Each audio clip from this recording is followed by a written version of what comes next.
ये सारा जो कुछ हो रहा है ये पाकिस्तान के अंदर होने वाली तमाम तर तब्दीलियों के ऊपर खित्ते और दुनिया के हालात और वाकयात असरअंदाज हो रही है कि क्या भारत नया वर्ल्ड ऑर्डर तब्दील करने जा रहा है। एक तरफ भारत बात कर रहा है कि हमने साउथ जो साउथ पोल है या जो ग्लोबल साउथ है उसकी लीडरशिप। अगर इंडिया स्पेस स्टेशन बना लेता है और उसको पाकिस्तान के ऊपर स्टेशन कर देता है, नेक्स्ट टाइम आप जंग लड़े वहां से फायरिंग होगी, laser beams. So there is no contest. और जल्दी से खुद आगे इंडिया के 14 सैटेलाइट जो हैं इस स्पेस में, वो खालिसतन फौजी मकासद के लिए हैं। Right. आर्मी के लिए अलग हैं, एयरफोर्स के लिए अलग हैं, नेवी के लिए अलग हैं। बहुत खूब। अच्छा, अब भी देती है, क्योंकि फिर आप ये कहते हैं कि देखिए हम तो ये सिविलियन के रॉकेट्स बना रहे हैं जो स्पेस में जा रहे हैं, लेकिन एक तरह से वही कैपेबिलिटी अगर आप उसको जमीन की तरफ करें तो वो आपके मिसाइल बन जाते हैं। स्पेस एनर्जी है, India is a nuclear energy, nuclear power, hydrogen bomb भी है इंडिया के पास। हमारे आर्मी चीफ साहब ने भी चंद्रयान 3 की खबर कहीं ना कहीं सुनी तो होगी। क्लिप देखा, पाकिस्तान के पत्रकार किस तरीके से बात कर रहे हैं कि भारत इसरो की सहायता से किस तरीके से पाकिस्तान के लिए फ्यूचर में चैलेंजेस फेस कर सकता है और पाकिस्तान की आर्मी को किस तरीके से नुकसान पहुंचा सकता है। होता है भी है, ये सच है। नासा की सहायता से डेफिनेटली यूएस आर्मी को कितना फ़ायदा होता है। यूएस आर्मी दुनिया की हर जगह पर अनऑफिशियल तौर पर तो अवेलेबल है, उनको नासा की मदद से हर जगह की लोकेशन अवेलेबल है। आपने परमाणु मूवी देखी होगी जॉन अब्राहम वाली, किस तरीके से नासा की मदद से वो नज़र रखते थे हमारे परमाणु मिशन पर। पहले पूरा वीडियो देखते हैं पाकिस्तान का, फिर बात करते हैं। प्लीज़ चैनल को सब्सक्राइब करेगा। मैं मिलता हूँ वीडियो। पाकिस्तान के ऊपर स्टेशन कर देता है, नेक्स्ट टाइम आप जंग लड़े वहां से फायरिंग होगी, laser beams. So there is no contest, right? So it will be an space energy है, India is a nuclear energy, nuclear power, hydrogen bomb भी है इंडिया के पास। India is a leader in digital technology, IT में सबसे आगे है, software में देखिए। और देखें, दुनिया में 3 मुल्क हैं which are really doing well in space, which is US, China और इंडिया। लेकिन 1 in 3 के सारे इंजीनियर्स इंडिया से हैं। NASA is also very much Indian outpost कह सकते हैं आप।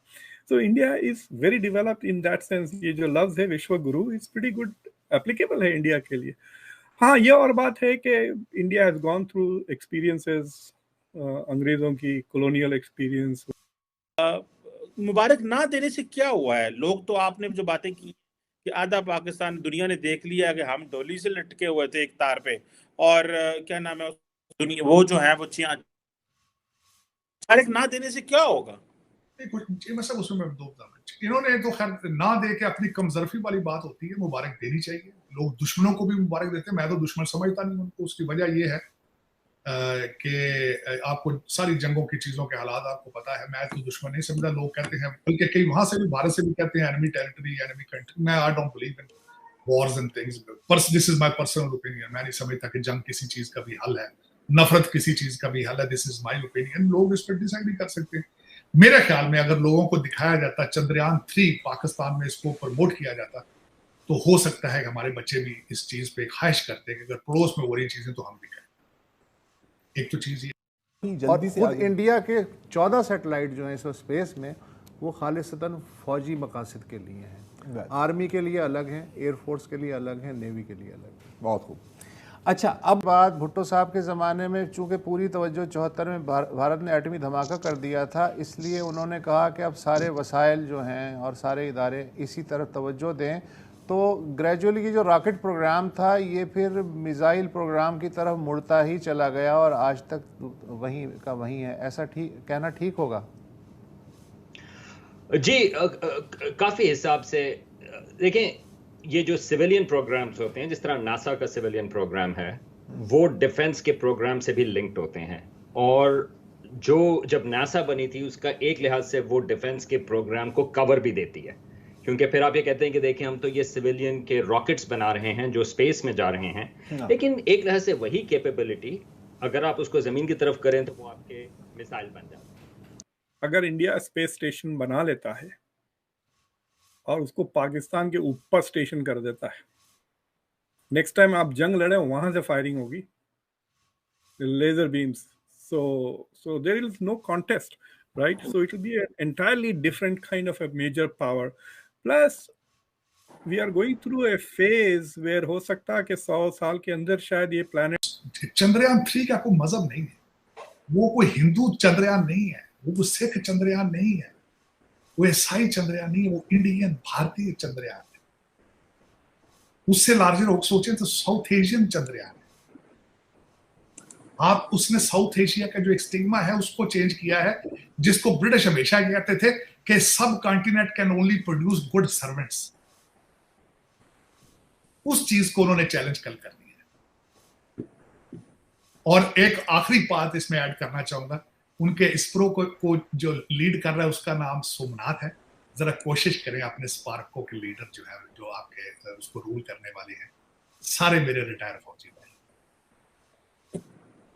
वो आपने कहा जाए, आप तो तनख्वाहों के लिए, आप तो दोस्तों को अकोमोडेट करने के लिए स्पार्को में भेजते हैं।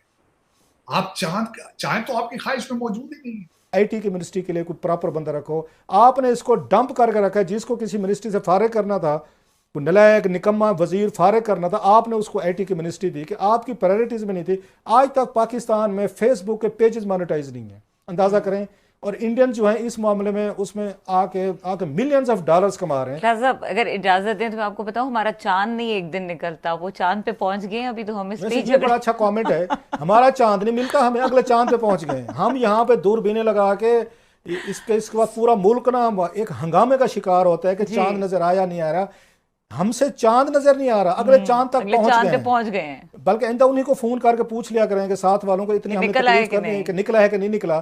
सो हमने जिस तरीके की पॉलिसीज रखी हैं, हमने खित्ते में जिस तरह सिक्योरिटी स्टेट बना दी है, हमें हर एक से खतरा है। हमारा इस्लाम भी खतरे में है, हमारी रियासत भी खतरे में है, हमारे तल्लुकात भी खतरे में है। हर शय ये दुनिया का ऐसा इनसिक्योर हमने मुल्क बना दिया, इनसिक्योरिटी एट द पीक है कि आपने अपने नौजवान को आपने साइंटिफिक तरक्की की तरफ जाने ही नहीं दिया।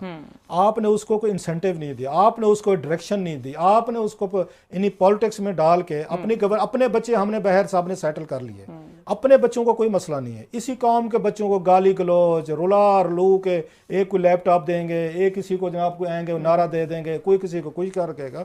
सो उनकी कोई अगेन उनकी अचीवमेंट पे, इंडिया की अचीवमेंट पे हमें शरीके की तरह ये अफसुर्दा होने के बजाय बाद चीजों में आपको ये हेल्दी कंपटीशन है जो यहाँ पे हम रियल कंपटीशन, ये रियल कंपटीशन है, आपको करना चाहिए। और उन्होंने जितना भी अपने वसाइल से एक दफा नाकाम उन्होंने फिर किया है। आपके पास कोई नहीं, हमारे पास कोई ऐसी कोई सक्सेस स्टोरीज नौजवानों को बूस्ट करने के लिए। हमारे हंगामे देखें, हमारे जो इंस्टीट्यूशन थे, इदारे थे, उनकी प्रायोरिटीज देखें, हमारे सियासतदान देखें, सिविल मिलिट्री ब्यूरोक्रेसी की चीज़ें देखें, जो करने के काम थे हमने उस तरफ गए नहीं है। ऐसे ऐसे इश्यूज हैं हमारे पास, ऐसी ऐसी बातें हैं। आप मतलब अखबार पढ़ के देख लें, टीवी उठा के देख लें, ट्विटर देख लें, कोई लगता है आपको? अच्छा, यहाँ 65% हमें बताया जाता है यूथ है, हमारी नौजवान है हमारा। अच्छा क्लास साहब, हमारे नौजवान भी काम के, अभी अगर हम बडग्राम की बात करें तो ऐसा नहीं कह सकते कि पाकिस्तान में पोटेंशियल नहीं है, पाकिस्तान में लोग नहीं है। हिम्मत और हौसला मेरे ख्याल से हमारा एनविएबल है। तो इस पूरे वाक़े को हम कुछ कैसे देखेंगे, आप कैसे देखेंगे? मतलब ये है कि हमारे यहाँ ये कहा जाता है टैलेंट हमारे यहाँ बड़ा, भाई टैलेंट है तो भी नजर आए ना। हमारे यहाँ एक बड़ी बात कीजिए, पाकिस्तान में टैलेंट बड़ा है, होगा मान लेते हैं। मैं अगर ना करूँगा तो लोग मुझे आगे ऐसी तैसी का बिल्कुल टैलेंटेड हैं। तो ये रियासत फिर पीछे क्यों जा रही है? हमारी साइंटिफिक अचीवमेंट नजर क्यों नहीं? हमारी आईटी के एक्सपोर्ट जो है, इंडिया और चाइना की सिंपली देख लें किसी उनके एक्सपोर्ट का, इंडिया की 150 अरब डॉलर से आईटी के एक्सपोर्ट है, आपकी कितने फ्यू मिलियन डॉलर्स भी नहीं है। ये जो है ना हमारे टैलेंट, अब हमें इसमें चाहिए, अब हमें मतलब आर्टिफिशियल इंटेलिजेंस में टैलेंट चाहिए, हमें इंफॉर्मेशन टेक्नोलॉजी में चाहिए, हमें आईटी में चाहिए। हमें अब इंडिया में एप्पल अपना वो लगा रहा है, अपना कारखाना लगा के वहाँ पे प्रोडक्शन भी उनकी शुरू हो गई।